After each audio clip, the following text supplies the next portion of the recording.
Hoje vou falar sobre eutanásia. Infelizmente, eu gostaria de dispor de mais tempo para fazer uma longa explanação. Infelizmente, o YouTube me concede apenas 15 minutos no máximo, o que é quase impossível. Muito bem, falando rapidamente. A quase totalidade da população brasileira, quando fala sobre eutanásia, alega o argumento religioso. Ora, vou provar aqui que o argumento religioso não se aplica à ciência jurídica, o direito. E vou dar dois exemplos bem claros. Se uma pessoa pegar qualquer livro de direito, qualquer livro, direito penal, direito processual penal, direito civil, direito processual civil, direito constitucional, direito administrativo, direito tributário, direito do trabalho, direito eleitoral, qualquer livro, se pegar qualquer código desse, qualquer livro, a Constituição, qualquer livro de direito, ali a pessoa verá que não há referência alguma a nenhum assunto religioso, não há ligação alguma de leis vigentes no Brasil com a religião de quem quer que seja. Não há. Respeito à religião de todos, respeito à crença de cada pessoa no Brasil. Porém, o argumento religioso, aquele argumento de que a vida pertence a Deus e que só Deus pode tirá-la, esse argumento não tem eficácia, legitimidade dentro da estrutura jurídica brasileira, dentro do direito, porque o direito hoje ele ganhou o status de ciência jurídica. Uma coisa é religião, outra coisa é ciência. Portanto, nenhuma lei vigente no Brasil se refere a assunto religioso, nenhuma lei. Por isso, argumento religioso não se aplica no âmbito da ciência jurídica. Outro exemplo também. Qualquer pessoa que for a um tribunal do Poder Judiciário em qualquer parte do Brasil e pegar autos de processo, pegar um processo, por exemplo, verá ali que o juiz de direito, ele se manifesta por meio de despachos, que não são de macumba, decisões interlocutórias e sentenças. Pois bem, nessas manifestações do juiz de direito, despachos, decisões interlocutórias e sentenças, não há ali nada acerca de religião alguma. Nada acerca de religião alguma. Porque o juiz de direito está preso à lei, às leis. E as leis, hoje, no Brasil, não se referem a religião alguma. Não há nenhuma fundamentação religiosa nas leis que estão nos códigos. Por isso, o argumento religioso não se aplica à ciência jurídica. Quem disser isso está mentindo, e quem acredita está realmente enganado. Muito bem, então vamos lá. Ora, se o direito é uma ciência jurídica e alguém quer combater, criticar a eutanásia, só pode invocar aqui argumento jurídico, porque o direito é uma ciência jurídica. E qual é o argumento jurídico que está nas leis que aquelas pessoas que são contrárias à eutanásia buscam apoio? Ora, no artigo 5º caput da Constituição Federal, o que diz ali? Diz assim: todos são iguais perante a lei, sem distinção de qualquer natureza, garantindo-se aos brasileiros e aos estrangeiros residentes no país a inviolabilidade do direito à vida. Então, aquelas pessoas que conhecem o direito e que são contrárias à eutanásia, alegam esse princípio constitucional da inviolabilidade do direito à vida.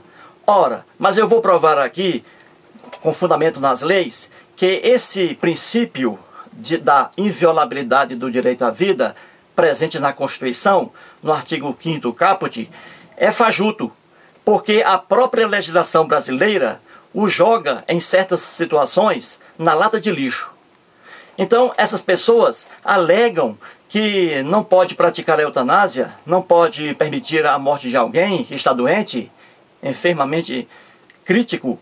Por quê? Porque a Constituição proíbe a violação do direito à vida. Por isso, eles são contrários à prática da eutanásia. Mas eu vou provar aqui agora que essa fundamentação é ilógica, idiota, e que o próprio sistema jurídico brasileiro a joga em certas situações na lata de lixo. Por exemplo, o Código Penal brasileiro é um conjunto de leis, muito bem, vigentes, leis vigentes. Ora, no artigo 128, 2, inciso 2, do Código Penal, o que diz ali? Ora, diz que o juiz de direito pode autorizar um médico a praticar aborto desde que a gravidez daquela mulher resulte de estupro. Por exemplo, se uma mulher for estuprada, aqui no Brasil, se uma mulher for estuprada e desse estupro advir uma gravidez, o juiz de direito pode, de acordo com a lei, permitir que o médico extermine aquela vida, aquele ser humano que está em formação dentro do útero materno. Não estou falando nem mais em embrião, mas já em feto, um ser humano, um ser vivo, que está ali em formação. Pois bem, o juiz de direito determina que o médico cesse aquela vida. Cesse aquela vida. Ora, agora eu pergunto, onde está, pois, o princípio constitucional da inviolabilidade do direito à vida? Aquele ser humano não tem direito? Claro que tem direito à vida, mas aí a própria lei dá autorização para que aquela vida seja ceifada, a vida daquele inocente. Então aí o princípio da inviolabilidade do direito à vida, garantido pela Constituição, foi parar na lata de lixo. Ora, caro internauta, no direito há um brocardo que diz: quem pode o mais, pode o menos. Por exemplo, se um halterofilista levanta 200 quilos, ele pode, obviamente, levantar 50. Porque quem pode o mais, levantar 200 quilos, pode o menos, levantar 50. E isso se aplica ao direito. Por exemplo, se o Estado brasileiro permite que um médico extermine a vida de um ser humano que está no útero materno, um ser humano inocente, com mais razão ainda, o Estado brasileiro deveria permitir a prática da eutanásia. Porque, em se falando de eutanásia, temos ali pessoas adultas que estão bastante enfermas e que não querem mais viver com dor. Eles querem morrer. Então o Estado deveria permitir. Porque um Estado que mata, extermina a vida de um ser humano que ainda se encontra no útero materno, não tem, pois, moral para proibir a prática da eutanásia. Isso é uma loucura. Isso é uma esculhambação. Não tem como. Outro exemplo também, para ser bem rápido, porque o tempo que o YouTube me concede é pouco, apenas 15 minutos. Outro exemplo aqui de absurdo é que no direito brasileiro há pena de morte. Muita gente pensa que no Brasil não há pena de morte. Ah, sim, é mentira. Por quê? Vamos lá. Artigo 5º da Constituição, o inciso 47, a linha A. Ali temos o quê? No artigo 5º da Constituição, inciso 47, a linha A. Ali diz: não haverá pena de morte no Brasil, salvo em caso de guerra declarada. Ali a regra geral é que não haverá pena de morte, mas há uma ressalva. Em caso de guerra declarada, aplica-se no Brasil a pena de morte.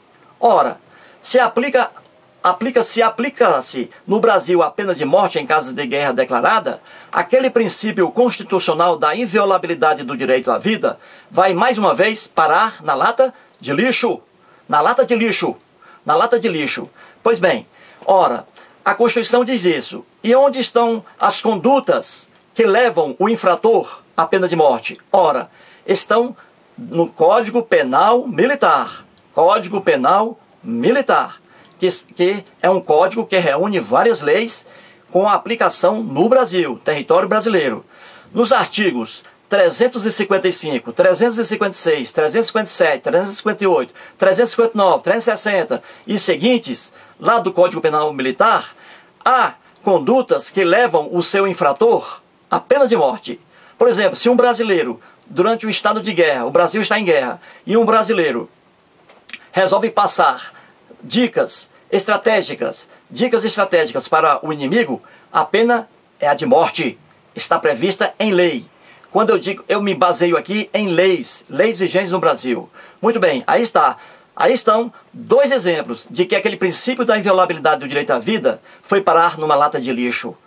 E o terceiro, agora vamos para o quarto exemplo de que a eutanásia deve ser praticada no Brasil. Ora, a vida de um ser humano só pertence a ele e a ninguém mais. Só ele. A minha vida pertence a mim. Eu estou falando sobre o ponto de vista jurídico, sobre o ponto de vista das leis do Brasil. A minha crítica é em relação à ciência jurídica, com apoio na ciência jurídica também. Muito bem. A minha vida pertence a mim, eu posso fazer dela o que eu bem entender. E jamais lei alguma no Brasil vai me punir. Não existe isso. Por exemplo, se eu tento o suicídio e não consigo, eu vou ser punido pelo Estado? Nunca. Eu não vou responder a processo, não cabe sanção alguma sobre mim, pena alguma sobre mim. Por quê? Porque eu tentei o suicídio, ou seja, eu tentei dispor, dar um fim na minha própria vida. Aí não há problema. Agora, se eu faço isso em relação a um terceiro, eu vou responder por homicídio. Porque eu não posso tirar a vida do terceiro, mas ele pode tirar a vida dele próprio e não ser punido por isso.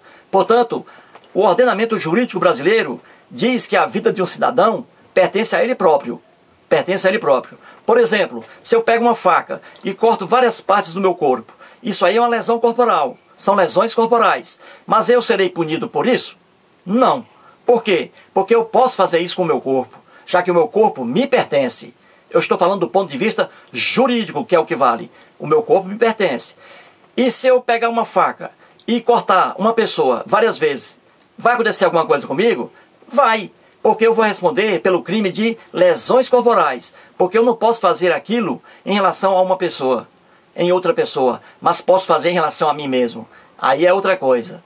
E o último argumento, o quinto argumento para defender aqui a eutanásia é o seguinte, é em relação aos animais irracionais. Quando estamos diante de um animal irracional e ele sofre algum problema, por exemplo, um cavalo cai no buraco e quebra as 4 patas. O que vai acontecer? O cavalo não vai poder caminhar. E isso vai trazer problemas sérios para a saúde dele. E a legislação brasileira permite que aquele cavalo seja sacrificado para que ele não sofra. Ou seja, quando uma madame qualquer tem um cachorrinho, por exemplo, e o cachorrinho adoece, fica doente, com um mal incurável, sofrendo dores terríveis, o que acontece? O médico veterinário pode sacrificar aquele animal para que aquele pobrezinho não sofra. E isso é certo, para que aquele pobrezinho não sofra. Agora veja bem, caro internauta, como a nossa sociedade é louca.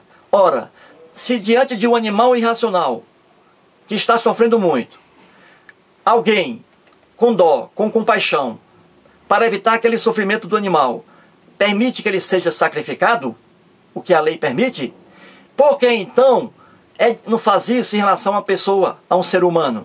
Ora, veja o absurdo. Se nos traz compaixão o sofrimento de um animal irracional, nos traz dó, com maior razão ainda, o sofrimento de uma pessoa. É idiotice criticar, não aceitar a eutanásia. Se o sofrimento de um animal irracional é insuportável para uma pessoa, com maior razão ainda, o sofrimento de uma pessoa. Portanto, infelizmente gostaria de fazer uma longa explanação, mas como o YouTube apenas me dá 15 minutos, vou parando por aqui. Mas aí estão os fundamentos jurídicos, lógicos, científicos a favor da eutanásia. O argumento religioso, com todo o respeito que eu tenho pela religião das pessoas, não cabe dentro da ciência jurídica. Quem disser isso, afirmar isso, está mentindo. E quem acredita está sendo enganado. Muito obrigado, internauta.